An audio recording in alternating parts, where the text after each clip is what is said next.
Hello guys, so ayaw mag-start ng lifeboat engine namin kahit na anong battery gagamitin. So ang ginawa natin, chinek muna natin yung dalawang battery natin. So okay naman yung voltahe niya. Next natin, hinanap yung starter niya. Tapos chinek na rin natin yung connection niya kung umaabot pa doon yung voltahe. Subukan natin gamitin both yung battery. So wala talaga tayong narinig kahit na click man lang So kinuha na natin to ng amperahe. So meron naman siya, kaso mataas, 33 amps. So nag-decision tayo na baklasin na lang. So dinala natin yung starter sa workshop para makita natin yung kondisyon niya sa loob. Ano ba yung reason kung bakit tayo siya mag-start. So dito napansin natin na yung commutator niya marumi na rin. Kaya subukan natin to linisin. At tapos may napansin tayo dito sa carbon brush niya. So yung part na to napakatigas, so it means hindi na siya nagpi-play. So isa to sa mga reason kung bakit mataas yung amperahe at tapos hindi siya nagko-contact ng maganda sa commutator natin para mapaikot niya yung armature.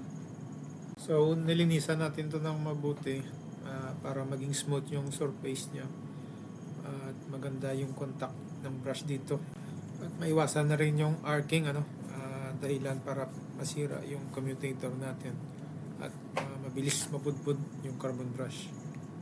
So next natin ginawa, tinanggal natin yung carbon brush para mabawasan natin ito para maging smooth na siya. At minisure natin yung coil para dun sa solenoid niya. So okay naman.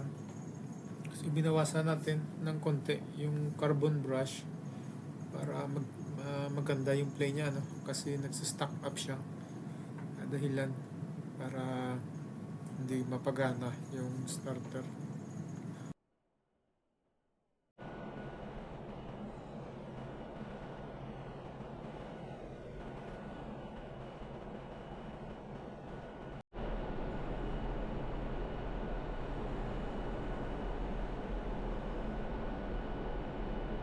Nang masatisfy na tayo sa size niya at sa play ng spring niya, kinabit na natin ito.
Matapos natin ma-symbol yung starter, minisure na rin natin yung resistance niya para ma-ensure natin na maganda yung contact ng brush niya dun sa commutator.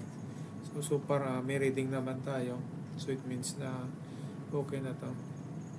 Kaya ibabalik na natin ito.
So matapos natin to ikabit at kagad natin to tinest para malaman natin kung okay ba yung ginawa natin.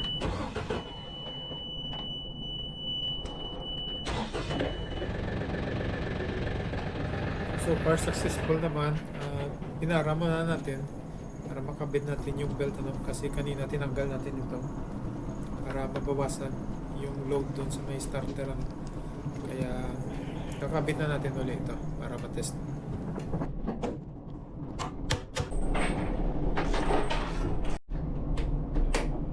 Okay, and start.